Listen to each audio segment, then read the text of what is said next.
Hello friends, இன்னைக்கு நம்ம இந்த வீடியோல என்ன பார்க்க போறோம் பாத்தீங்கன்னா Nokia 6.1 Plus போனோட full review தான் இந்த வீடியோல நம்ம பார்க்க போறோம். நீங்க இன்னும் நம்ம சேனலை சப்ஸ்கிரைப் பண்ணலையா மறக்காம கீழ இருக்க ரெட் கலர் சப்ஸ்கிரைப் பட்டன் அமுக்கிக்கோங்க. கூடவே அந்த பெல் பட்டனை அழுத்துங்க. அப்போதான் நாங்க வீடியோ போட்ட உடனே உங்க போன்ல நோட்டிபிகேஷன் வரும். இந்த Nokia 6.1 Plus பாத்தீங்கன்னா கிட்டத்தட்ட நான் 20 நாளுக்கு மேல இந்த போனை பிரைமரி போனா யூஸ் பண்ணியாச்சு. இப்போ இந்த போனோட full review தான் நம்ம பார்க்கலாம். ஸ்டார்டிங்ல நம்ம இந்த போனோட பில்ட்ல இருந்து ஆரம்பிச்சிடலாம். இந்த போனோட பில்ட் குவாலிட்டி அப்படிங்கறத எடுத்துட்டீங்கன்னா ஃப்ரண்ட் அண்ட் பேக்ல பாத்தீங்கன்னா கிளாஸ் பாடியில கொடுத்திருக்காங்க. சென்டர்ல பாத்தீங்கன்னா அலுமினியம் ஃப்ரேம்ல கொடுத்திருக்காங்க.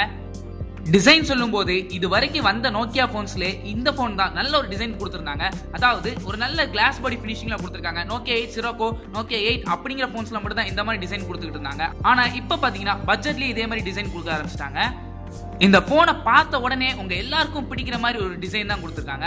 சப்போஸ் நீங்க பப்ளிக்லயோ இல்ல வேற எங்கயாவது இந்த போனை யூஸ் பண்ணீங்கன்னா டக்குன்னு எல்லாரும் பார்த்த உடனே கேட்கற அளவுக்கு இந்த போனோட டிசைன் இருக்கு. அந்த அளவுக்கு அருமையா கொடுத்திருக்காங்க.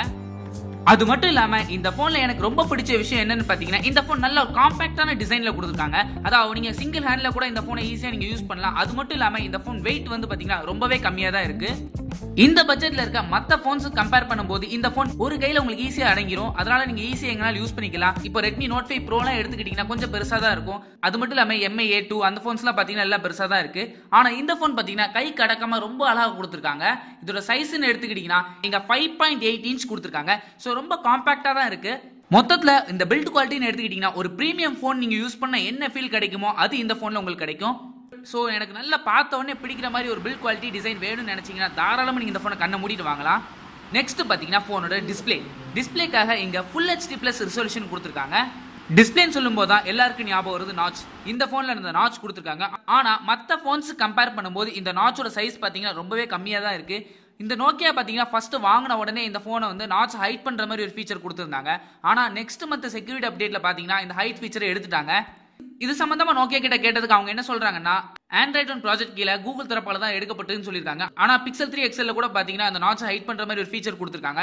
சோ நோக்கியா அதை கண்டிப்பா கொடுத்தாகணும். ஏன்னா மேக்ஸிமம் யாருக்கும் நாட்ச் பிடிக்கிறது இல்ல. இந்த போனோட ஆஸ்பெக்ட் ரேஷியோ எடுத்துக்கிட்டீங்கன்னா 19:9 அப்படிங்கிற ஆஸ்பெக்ட் ரேஷியோல கொடுத்திருக்காங்க. டிஸ்பிளே பாத்தீங்கன்னா நல்லா ஷார்ப்பா இருக்கு, பெர்ஃபெக்ட்டா இருக்கு. வியூவிங் ஆங்கிள்ஸ்லாம் எடுத்துக்கிட்டீங்கன்னா எந்த ஆங்கிள் இருந்து நீங்க பார்த்தா கூட இந்த டிஸ்பிளே பாக்குறதுக்கு நல்லா இருக்கு. அது மட்டும் இல்லாம இந்த டிஸ்பிளேயோட கலர்ஸ் பாத்தீங்கன்னா நல்லா பஞ்சியா இருக்கு. இந்த டிஸ்பிளே ஃபர்ஸ்ட் நீங்க பார்த்த உடனே AMOLED டிஸ்பிளேயா அப்படிங்கிற அளவுக்கு இருக்கு. ஆனா இந்த போன் பாத்தீங்கன்னா முழுக்க IPS LCD பேனல் தான் கொடுத்திருக்காங்க. அது மட்டும் இல்லாம ஸ்கிரீன் பிரைட்னஸ் பாத்தீங்கன்னா நார்மல் டே சன்லைட்ல கூட இந்த போன் உங்களால யூஸ் பண்ண முடியும். அந்த அளவுக்கு ஒரு பிரைட்னஸும் கொடுத்திருக்காங்க. சோ டிஸ்பிளே பொறுத்த வரைக்கும் ஃபைனலா இந்த பட்ஜெட் செக்மெண்ட்ல இப்படி ஒரு டிஸ்பிளே எந்த போன்ஸ்லயுமே இல்ல. நெக்ஸ்ட் பாத்தீங்கன்னா போனோட ப்ராசஸர். இந்த போன்ல Qualcomm Snapdragon 636 ப்ராசஸர் யூஸ் பண்ணிருக்காங்க. இதோட பெர்ஃபார்மன்ஸ் எப்படி இருக்கும் அப்படிங்கறது நம்ம எல்லாருக்கும் தெரியும். இந்த ப்ராசஸரை சப்போர்ட் பண்றதுக்கு 4GB RAM 64GB internal storage கொடுத்திருக்காங்க. இந்த 4GB RAM பாத்தீங்கன்னா நல்ல ஸ்மூத்தா இருந்தது. மல்டி டாஸ்கிங்கா இருக்கட்டும் இல்ல கேமிங் பண்ணும்போதா இருக்கட்டும் எந்தவித லாகும் இல்ல. சோ பெர்ஃபார்மன்ஸ் வைஸ் இந்த போன்ல ரொம்பவே நல்ல ஒரு திருப்திகரமான பெர்ஃபார்மன்ஸ் தான் இந்த போன்ல இருந்து நம்ம எதிர்பார்த்தோம். அதே மாதிரி தான் இந்த போன்ல இருந்தது. நெக்ஸ்ட் பாத்தீங்கன்னா கேமிங் எடுத்துக்கிட்டீங்கன்னா அதை பத்தி தனியா டெடிகேட்டடா ஒரு வீடியோ போட்டிருக்கோம். அந்த வீடியோ நீங்க பார்க்கலாம். கீழே டிஸ்கிரிப்ஷன்ல லிங்க் கொடுக்குறேன், செக் பண்ணி பாருங்க. அது மட்டும் இல்லாம மேல ஐ பட்டன்ல கார்ட்ஸ் கொடுக்குறேன், அந்த வீடியோ நீங்க செக் பண்ணி பாத்துக்கோங்க. சோ கேமிங்கை பத்தி சொல்லணும்னா இந்த போன்ல ஒரு நல்ல கேமிங் பெர்ஃபார்மன்ஸ் தான் இருந்தது நமக்கு. நெக்ஸ்ட் பாத்தீங்கன்னா போனோட பேட்டரின்னு எடுத்துக்கிட்டீங்கன்னா இங்க 3060 mAh பேட்டரி கெபாசிட்டி கொடுத்திருக்காங்க. சோ பேட்டரி கெபாசிட்டி எடுக்கும்போது இந்த போன்ல எனக்கு பெரிய நெகட்டிவா இருந்தது இந்த பேட்டரி கெபாசிட்டி மட்டும் தான். இந்த பேட்டரி பேக்கப் பாத்தீங்கன்னா உங்களுக்கு ஃபுல் டே வரைக்கும் வரல. சப்போஸ் நீங்க மார்னிங் ஃபுல் சார்ஜ் போட்டிருக்கீங்க, நீங்க ஒரு ஹெவி யூசரா இருந்தீங்கன்னா ஒன்னு மதியானம் இல்லனா ஈவினிங் குள்ள இந்த போனை கண்டிப்பா நீங்க சார்ஜ் பண்ணுவீங்க. இல்லனா நான் ஒரு மாடரேட் யூசர், நான் வந்து அவ்வளவா யூஸ் பண்ண மாட்டேன்னு நினைச்சீங்கன்னா உங்களுக்கு ஒன் டே வரைக்கும் இந்த போன் நல்லா வரும். சோ பேட்டரி பேக்கப் எனக்கு முக்கியமா வேணும்னு நினைச்சீங்கன்னா இந்த போனை மேக்ஸிமம் நீங்க கன்சிடர் பண்ணாதீங்க. நெக்ஸ்ட் பாத்தீங்கன்னா போனோட கேமரான்னு எடுத்துக்கிட்டீங்கன்னா இங்க டுவல் கேமரா செட்டப் கொடுத்திருக்காங்க. போனோட ஃப்ரண்ட் ஃபேசிங் கேமரா பாத்தீங்கன்னா ஒரு 16 மெகாபிக்சல் கொடுத்திருக்காங்க. இந்த கேமரா பத்தி ஆல்ரெடி ஃபுல்லா ஒரு டெடிகேட்டட் வீடியோ போட்டிருக்கோம்.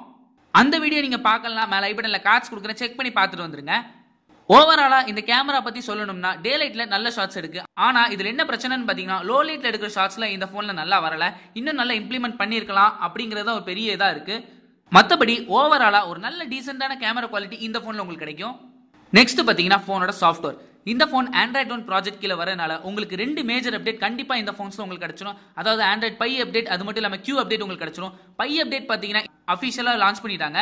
சோ கூடிய சீக்கிரம் ரோல் அவுட் பண்ணிக்கிட்டே இருக்குன்னு சொல்லியிருக்காங்க.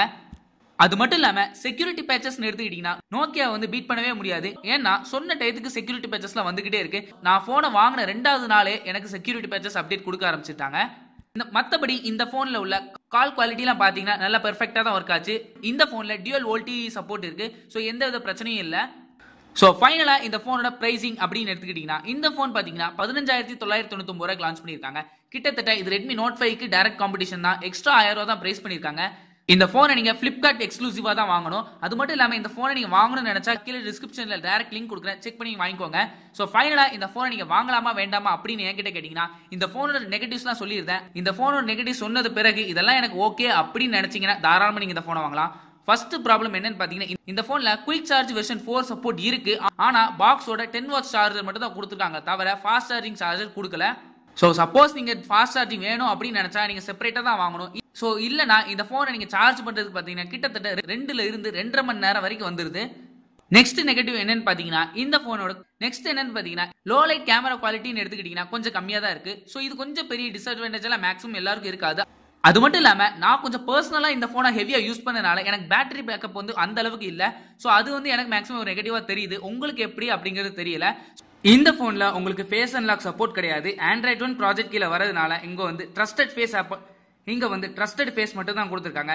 இன்னொரு பிரச்சனை என்னன்னு பார்த்தீங்கன்னா இந்த ஃபோனில் எனக்கு பிடிக்காத ஒரு விஷயம் ஃபிங்கர் பிரிண்ட் சென்சார் பிளேஸ்மெண்ட்லாம் கரெக்டாக தான் இருந்தது. ஆனால் இதோட ஸ்பீடு பார்த்தீங்கன்னா ரொம்பவே மோசமாக இருந்தது. எனக்கு இது சுத்தமாக பிடிக்கல. நான் இந்த ஃபோனை அப்டேட் பண்ண பிறகும் பார்த்தீங்கன்னா இதே மாதிரி தான் இருந்தது.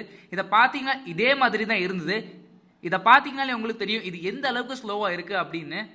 ஸோ இந்த நெகட்டிவ்லாம் எனக்கு ஓகே அப்படின்னு நினச்சா நீங்கள் தாராளமாக இந்த ஃபோனை வாங்கலாம். ஸோ அவ்வளோதான் இந்த வீடியோ பிடிச்சிருந்தா ஒரு லைக் பண்ணுங்க, கமெண்ட் பண்ணுங்க, ஷேர் பண்ணுங்க, மறக்காம சேனல் சப்ஸ்கிரைப் பண்ணுங்க, கூடவே அந்த பெல் பட்டனையும் அழுத்துங்க. அப்போ தான் நாங்கள் வீடியோ போட்டு உடனே உங்கள் ஃபோனில் நோட்டிஃபிகேஷன் வரும். தேங்க்ஸ் ஃபார் வாட்சிங்.